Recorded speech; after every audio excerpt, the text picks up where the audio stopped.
Bienvenidos una vez más al curso de Evangelismo Avanzado. Y vamos a inclinar nuestros rostros para dirigirnos a Dios en oración y dar gracias a Dios. Padre que estás en los cielos, glorificado sea tu nombre y gracias por este ministerio que nos has dado. Gracias por este seminario LAM y por los hermanos que están llevando estos estudios en sus respectivos países.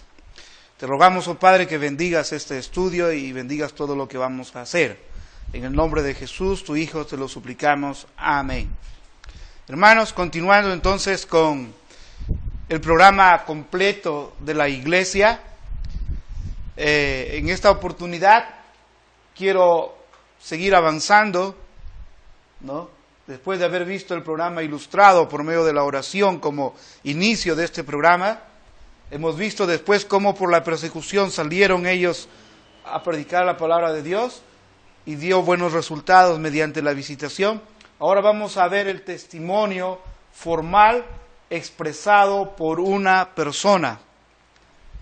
Esto es muy diferente a esto, ¿verdad? Aquí encontramos en la pizarra el testimonio informal por todos. Y aquí vamos a encontrar el testimonio formal expresado por una persona.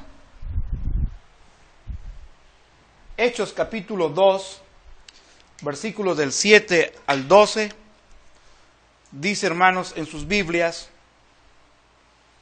y estaban atónitos y maravillados, diciendo: mirad, ¿no son galileos todos estos que hablan?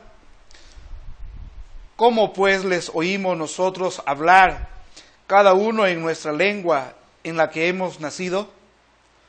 Por tanto, partos, medas, elamitas y los que habitamos en Mesopotamia, en Judea, en Capadocia, en el Ponto y en Asia, en Frigia y Panfilia, en Egipto y en las regiones de África, más allá de Cirene, y romanos aquí residentes, tanto judíos como prosélitos, cretenses y árabes, les oímos hablar en nuestras lenguas las maravillas de Dios. Y estaban todos atónitos y perplejos, diciéndose unos a otros: ¿qué quiere decir esto? Hasta ahí nomás. Entonces, el testimonio formal expresado por una persona. El siguiente paso en el programa divino es el testimonio formal por una persona. Y Pedro fue seleccionado para predicar a una multitud de pecadores. Estos hombres estaban ansiosos por escuchar, como consecuencia del testimonio privado que había sido realizado por todos los miembros de la iglesia. Pedro presentó el mensaje maravilloso del primer sermón de nuestra era. Este fue el clímax, la parte culminante del testimonio previo que resultó en la decisión de más de 3,000 personas que recibieron a Jesucristo como su Salvador personal. Qué hermoso es, hermanos, ver el resultado de un trabajo elaborado por todos. Qué hermoso es trabajar todos y esperar después que por medio de una persona Dios derrame sus bendiciones a su iglesia. Entonces decimos, hermanos, que fue el testimonio privado de todos los discípulos que alcanzó su clímax y culminó en el testimonio público hecho por una persona, Pedro, lo que trajo los resultados de aquel día. Ahora sí, hermanos, quiero decirles cuán importante es trabajar colectivamente. En la iglesia tenemos siempre un pastor.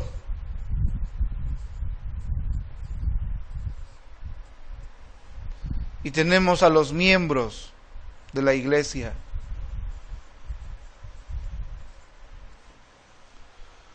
Entonces, pastor y miembros, todos juntos,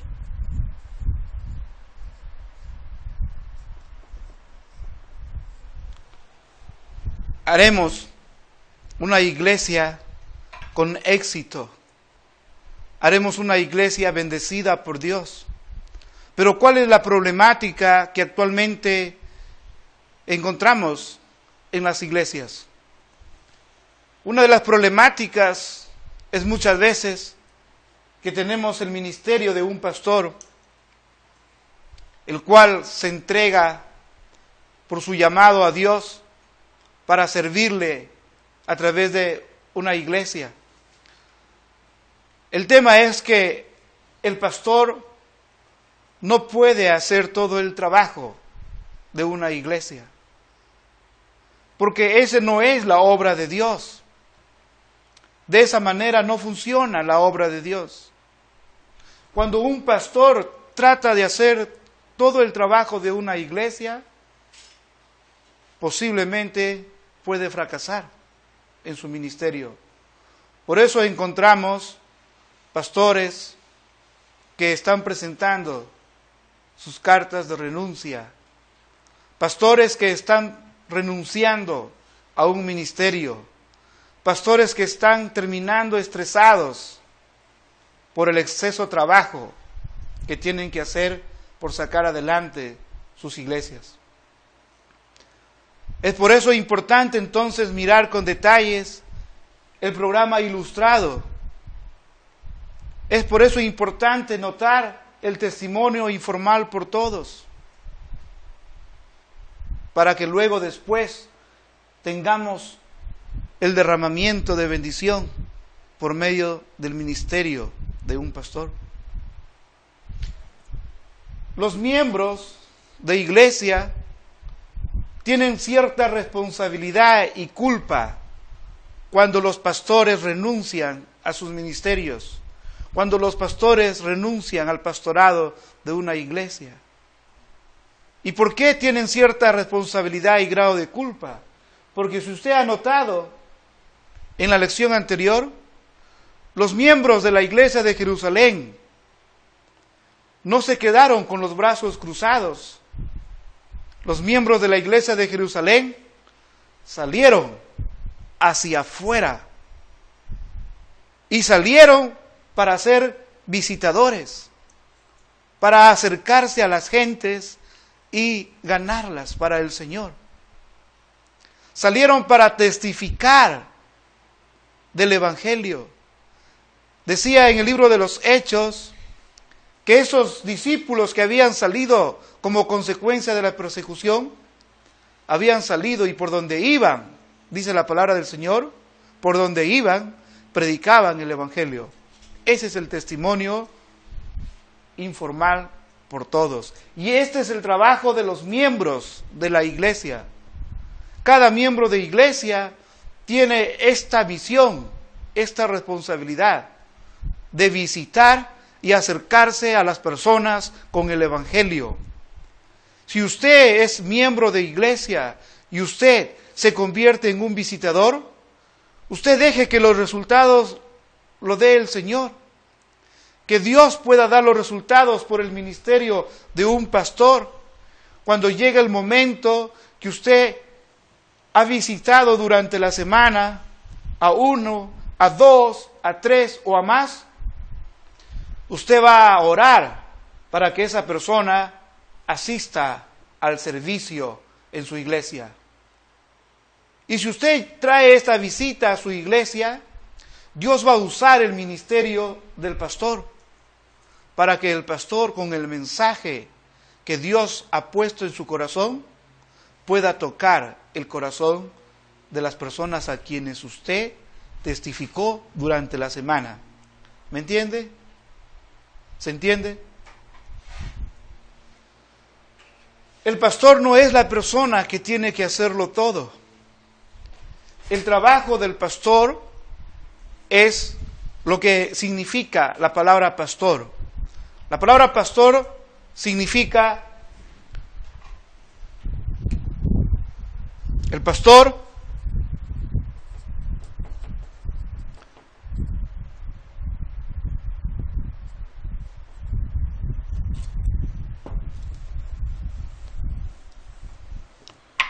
es la persona que es un supervisor. El pastor es la persona que supervisa, que está atenta al programa de la iglesia. El pastor es aquel que capacita, adiestra a los hermanos miembros de su iglesia para la labor de evangelización, para la labor del crecimiento de la iglesia. Pero muchas veces caemos en el pensamiento que el diablo pone en nuestras mentes, que es el pastor el que tiene que evangelizar, es el pastor el que tiene que salir a visitar. Sí, yo creo que es parte del pastor también acompañar a sus ovejas. Pero en la palabra de Dios encontramos que la mejor forma que da resultado para el crecimiento de una iglesia es cuando las personas, los miembros, han entendido que ellos tienen parte activa dentro de la evangelización. Por eso cuando Dios usó en Hechos capítulo 2, en los versículos del 7 hasta el 12 que hemos leído, aquí vemos cómo Dios usó a una persona. Dios usó a un hombre. Y ese hombre fue el apóstol Pedro. Recuerden, hermanos, antes que sucedan estos acontecimientos en la iglesia de Jerusalén, recordemos las palabras de Jesús refiriéndose al apóstol Pedro. Antes que Jesús ascendiese a los cielos, le dijo a Pedro, Pedro, ¿me amas? 3 veces le preguntó, ¿verdad? Y Pedro respondía, sí. Entonces Jesús le decía, si me amas, ¿qué le decía? Pastorea mis ovejas. Y le repitió 3 veces para hacerle notar la gran importancia que tenía su llamamiento. Jesús lo estaba llamando a Pedro para ser el primer pastor de la iglesia en Jerusalén. Y por eso Pedro estaba reservado por Dios para aquel día, el día de Pentecostés, el día en que el Espíritu Santo iba a venir sobre la iglesia. Pero el trabajo anticipadamente fue hecho por los miembros de la iglesia. Los miembros fueron esparcidos para ir y predicar el Evangelio, para salir a visitar con el Evangelio. Y cuando llegó el gran día de Pentecostés, Dios usó a este hombre a quien Jesús le encargó este ministerio del pastorado. Y Dios lo llama a Pedro para que Pedro, en una forma excepcional, pudiera darnos o entregarnos el mensaje más grande que la historia de la iglesia haya podido escuchar. Porque es ahí cuando llega al clímax, a la parte más culminante, cuando Dios se muestra a su iglesia. Y no solamente a su iglesia, sino en una forma muy notoria, se muestra a las multitudes que estaban representados ahí en ese lugar. La Biblia dice, hermanos, que en ese lugar, dice, hermanos, había partos, medos, elamitas, habían gente de Frigia, Panfilia, Egipto, a gente de África, de Cirene, romanos, judíos, cretenses, árabes, y todas esas personas estaban representando entonces al mundo. Por eso, hermanos, debemos reconocer el programa completo de la iglesia. Número 1, la oración. Número 2, el testimonio informal por todos mediante la visitación. Número 3, el testimonio formal expresado por una persona, que fue el apóstol Pedro. Ahora sí vamos a ver, hermanos, el siguiente tema, testificando en todo lugar. Punto número 4, para terminar con este estudio.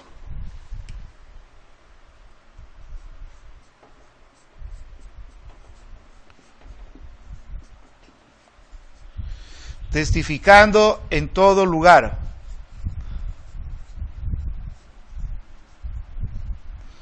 Hechos 8, del 1 al 4, ¿verdad? Vamos a ver qué nos dice Hechos, capítulo 8, versículos del 1 al 4. Dice, hermanos, y Saulo consentía en su muerte. En aquel día hubo una gran persecución contra la iglesia que estaba en Jerusalén, y todos fueron esparcidos por las tierras de Judea y de Samaria, salvo los apóstoles. Y hombres piadosos llevaron a enterrar a Esteban e hicieron gran llanto sobre él. Y Saulo asolaba la iglesia y entrando casa por casa arrastraba a hombres y a mujeres y los entregaba en la cárcel. Pero los que fueron esparcidos iban por todas partes anunciando el evangelio. Entonces, hermanos, vamos a ver qué significa este cuarto punto, testificando en todo lugar. Para entender esto vamos a regresar a Hechos 1:8.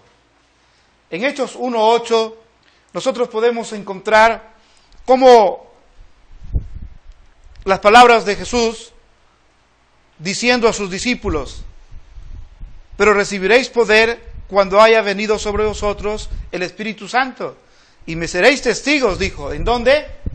En Jerusalén. Miren, en Jerusalén.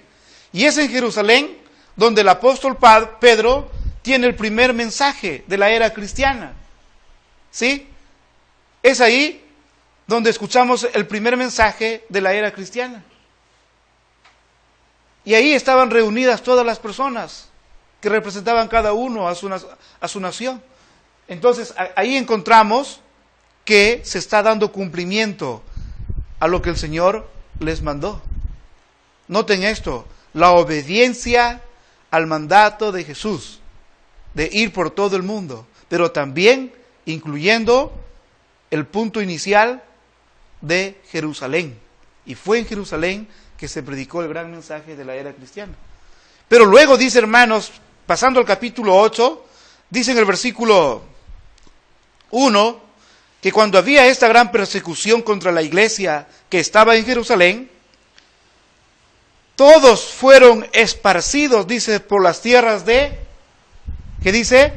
De Judea y de Samaria. Note, hermanos, el versículo 1 de Hechos, capítulo 8.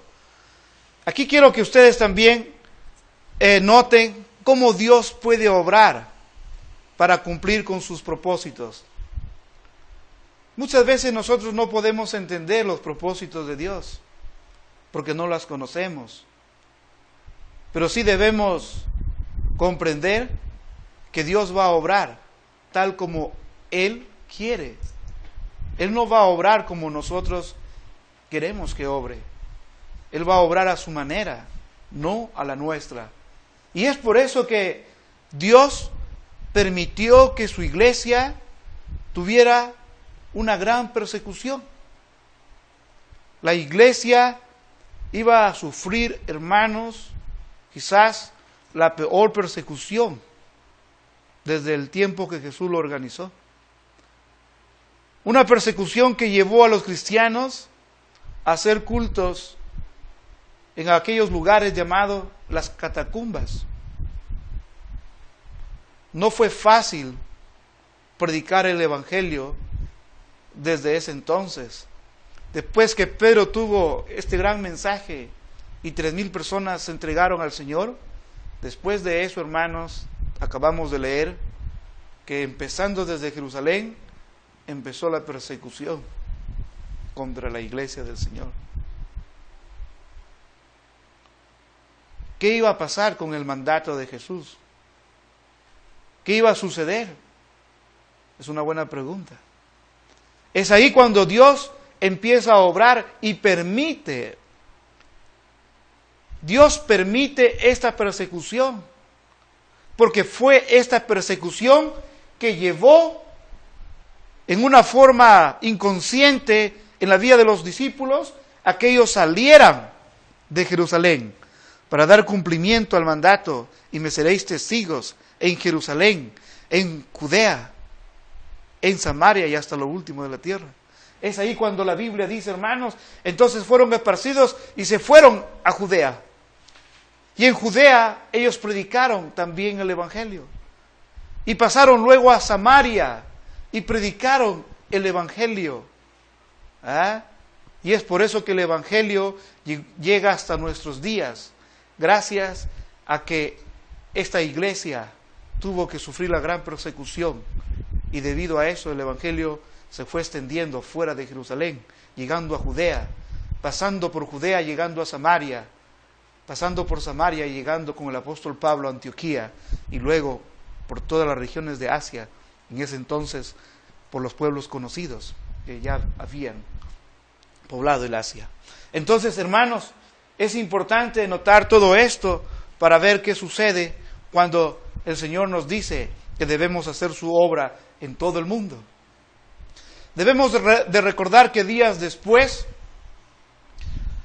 los discípulos no obedecieron el mandato de Cristo de esparcirse y llevar las buenas nuevas a todo lugar.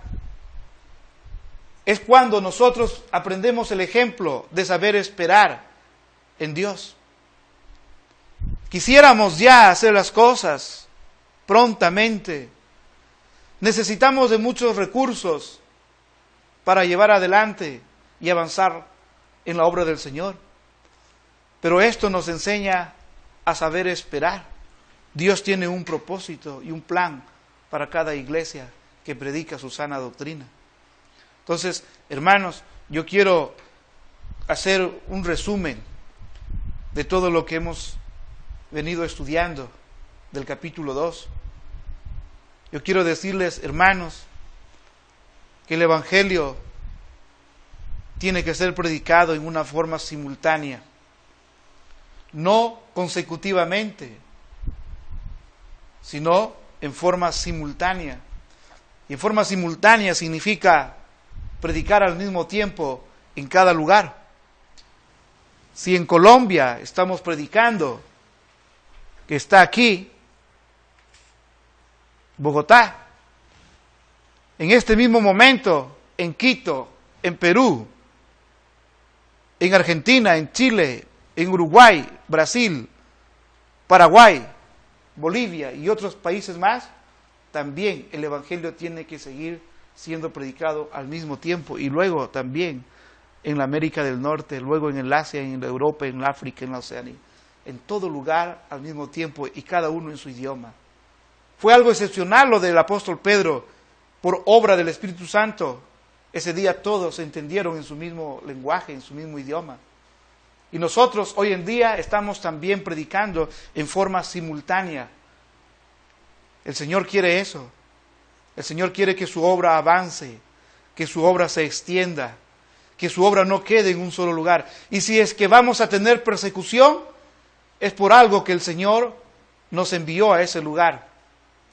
Cada uno puede sacar conclusiones de su ministerio.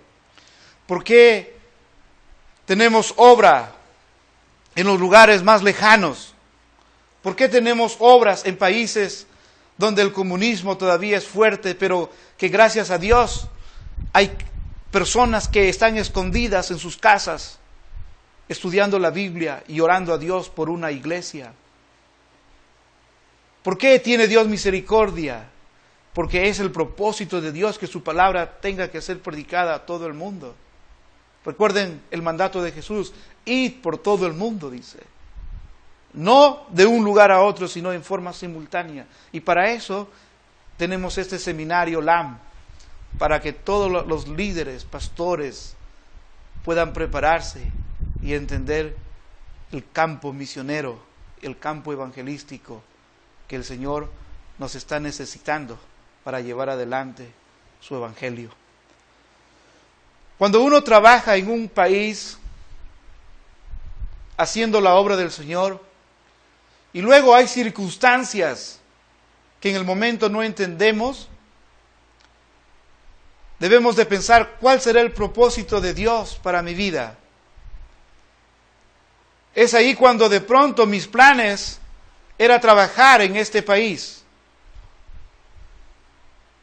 cuando el Señor en sus planes me tiene en otro país. Estoy muy contento de trabajar en este lugar, pero en los planes de Dios, Dios me quiere en otro lugar. ¿Por qué? Porque su palabra necesita ser predicado a otro lugar. Y a veces resultamos trabajando en un lugar que antes no pensamos que ese era nuestro lugar.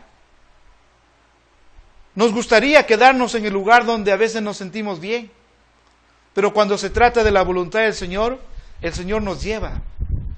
A veces nos lleva en circunstancias muy difíciles. A veces son circunstancias no agradables, pero el Señor nos lleva. Y eso quiero que ustedes vean aquí, que el Señor llevó a sus discípulos en circunstancias no muy agradables. Ellos fueron perseguidos, muchos de sus familiares murieron en manos de los soldados. Murieron, dice hermanos, siendo arrastrados, sacados de sus casas, mujeres y niños. Me imagino que habría viudas, me imagino que habría niños huérfanos, me imagino que habría una gran necesidad económica, material, física, de salud. Pero era la voluntad de Dios que esta iglesia tendría que salir afuera para dar cumplimiento a la gran comisión. Ahora, hermanos, nos toca a nosotros, en el lugar donde estamos trabajando, orar a Dios y cumplir con esa gran comisión. Si usted va a ser un pastor, un misionero, un evangelista en el lugar donde se encuentra, amén. Pero entienda esto, si Dios le necesita en otro país o en otro lugar donde trabajar, recuerde esto, usted debe empezar en su Jerusalén. Y usted no debe mirar las circunstancias en que va a ser movido de un lugar a otro lugar. A veces las circunstancias no van a ser nada agradables, pero si somos siervos de Dios, tenemos que humillarnos y obedecer al llamado de Dios. Entonces, hermanos, yo quiero invocarles una vez más a reflexionar qué estamos haciendo con nuestras iglesias. ¿Están mirando nuestras iglesias el programa completo? ¿Están nuestras iglesias siendo iglesias de oración? ¿Están nuestras iglesias trabajando miembro a miembro con sus pastores? ¿Están nuestras iglesias testificando en todo lugar? ¿O solamente nos estamos quedando en nuestra Jerusalén? ¿O no queremos salir de nuestra comodidad?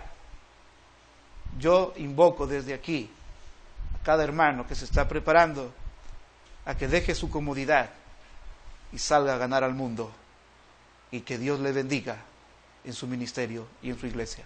Amén.